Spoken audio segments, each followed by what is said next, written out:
Bonjour à tous, direction Deauville ce dimanche pour notre quintet flash à l'occasion du prix de la place de Morny. On va évoluer sur 1200 mètres en ligne droite, 16 partants, des chevaux rompus à ce type de tournoi et sans plus attendre nos bases avec l'As Eurial dont la forme est sûre. Il affiche 100% de réussite sur la ligne droite de Deauville. Il s'est déjà placé à ce niveau en valeur 43, il est ici en 41. On est obligé d'y croire.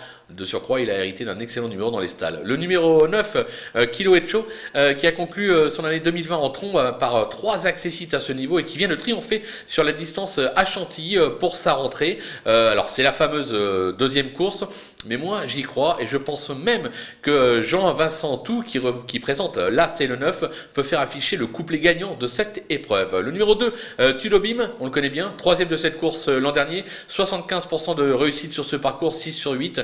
Il a des titres à ce niveau, il a été supplémenté pour l'occasion, il va falloir s'en méfier au moment des choix. Les opposants, avec le 3, Mutrafort, lui aussi on le connaît bien, il s'est classé 4e de cette course l'an dernier en valeur 38. Il affiche 100% de réussite sur ce tracé à ce niveau. Maintenant, sa marge au poids est un petit peu réduite.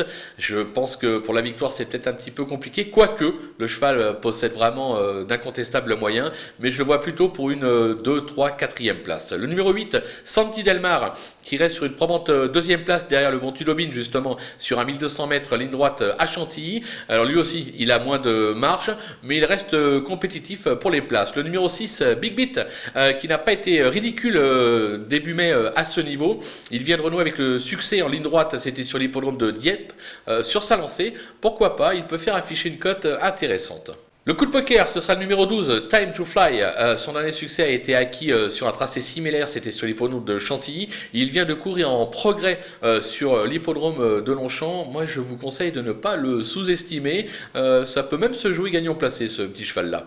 Les outsiders avec le 4, Red Torch, qui vient de refaire parler de lui à Fontainebleau, c'est sa piste de prédilection. Il a des titres à ce niveau, mais est un petit peu moins bien sur l'hippodrome de Deauville. Toutefois, sur ce qu'il vient de montrer, on ne peut pas l'écarter. Le numéro 16, Ostia, pas ridicule dernièrement sur la distance à Chantilly. Elle est correctement traitée au poids. Une place est dans ses cordes. Le numéro 13, Havana Bound, qui est un modèle de régularité, surtout expérimenté sur le sable. Il effectue sa rentrée et passe un test dans cette catégorie, raison pour laquelle je l'ai mise un petit peu plus bas. Le numéro 11, Reine de Vitesse, qui a brillé surtout sur le sable anglais en début de carrière. En France, elle s'est surtout illustrée dans des petits lots en province. Maintenant, on a fait appel à Monsieur Quintet, Stéphane Pasquier. J'aurais pu la glisser plus haut, mais je pense que c'est vraiment plutôt compétitif pour une 5e place, pas mieux. Le numéro 15, Belcanto, qui a connu un beau passage durant le printemps, mais depuis quelque peu baissé de pied. Il est pris assez haut sur l'échelle des valeurs, pour moi, raison pour laquelle je le mets aussi bas. Le numéro 5, Baracattle, qui n'est pas tous les jours, mais qui s'est déjà bien comporté à ce niveau. Un bémol toutefois, il manque de repères en ligne droite, raison pour laquelle je le glisse là aussi bas. Les délaissés, il en reste 3, la course est ouverte. On commence par le 7, Spring Street.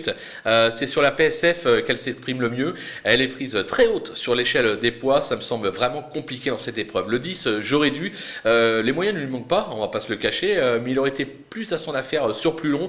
De surcroît, je le trouve un petit peu chargé, raison pour laquelle je l'écarte. Et enfin, le 14, Glicourt. Ses 2 derniers succès ont été acquis en ligne droite, en valeur 29. Aujourd'hui, il est en 32. Il compte déjà 2 échecs en 32,5. Moi, je me dis que c'est peut-être un petit peu compliqué. J'aurais préféré le voir en 2e épreuve. Voilà, on a fait le tour de cet événement. On va se quitter avec ma sélection et surtout mes conseils de jeu. À vous de jouer.